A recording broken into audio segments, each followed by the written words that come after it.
कथा के अनुसार बाली ने अपनी तपस्या से ब्रह्मदेव को प्रसन्न कर दिया था।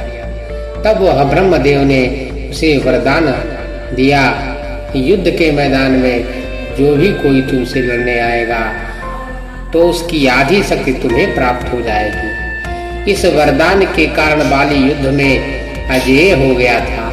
उसे कोई हरा नहीं पाता था। दुश्मन की आधी शक्ति पाकर वह और भी शक्तिशाली हो जाता था। एक बार बाली अपने बल के घमंड में चूर होकर जंगल में जाकर पेड़ पौधों को उखाड़ने लगा और जोर जोर से चिल्लाने लगा। वहां हनुमान जी प्रभु श्री राम की साधना कर रहे थे। बाली के इस हरकत से उनकी साधना भंग हो गई। वे बाली के पास गए और उसे ऐसा न करने को कहा। वह अपने बल के घमंड में हनुमान जी को युद्ध के लिए ललकारने लगा, परंतु हनुमान जी ने उसे अनदेखा कर दिया। लेकिन बाली ने प्रभु श्री राम का नाम लेकर उनको युद्ध के लिए ललकारने लगा। तब हनुमान जी ने उसकी चुनौती स्वीकार कर ली और युद्ध का दिन तय हो गया। युद्ध से पूर्व हनुमान जी के पास ब्रह्मदेव जी प्रकट हुए।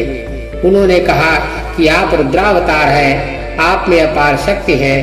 आप अपने बल का 10वां हिस्सा ही लेकर युद्ध करने जाएं और बाकी प्रभु श्री राम के पास रख जाएं। युद्ध बाद उसे वापस ले लेना। हनुमान जी ब्रह्मदेव की बात मान गए। तय समय पर हनुमान जी युद्ध के लिए बाली के समक्ष पहुंच गए।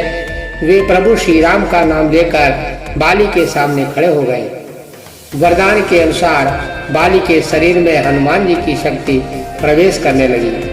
पहले बाली बहुत खुश हुआ क्योंकि उसके अंदर शक्ति बढ़ने लगी थी। कुछ समय बाद उसे महसूस होने लगा कि उसके शरीर में क्षमता से अधिक शक्ति आ गई है और वह लगातार बढ़ रही है। वह उस शक्ति पर नियंत्रण नहीं कर पा रहा था। अब उसे लगने लगा कि उसका शरीर हनुमान जी की प्राप्ति शक्ति से ही फट जाएगा, तो वह बहुत तेजी से पीछे की ओर भागा। तभी ब्रह्मदेव प्रकट हुए और बाली से बोले कि तुम हनुमान जी से युद्ध करना चाहते थे। हनुमान जी रुद्रावतार और अतुलित बल के धनी हैं। उनके पास अपार बल है जिसकी कोई सीमा नहीं है, जिसे तुम नहीं संभाल सकते। वे तो अपनी शक्ति का 10वां हिस्सा लेकर ही आए थे और तुम उस शक्ति का भी आधा हिस्सा नहीं संभाल पा रहे। यदि वे पूरी शक्ति के साथ तुम्हारे पास आते तो तुम्हारा क्या हाल होता। इस तरह से बाली बिना युद्ध के ही हनुमान जी की शक्ति से परिचित हो गया और हनुमान जी से क्षमा मांगने लगा।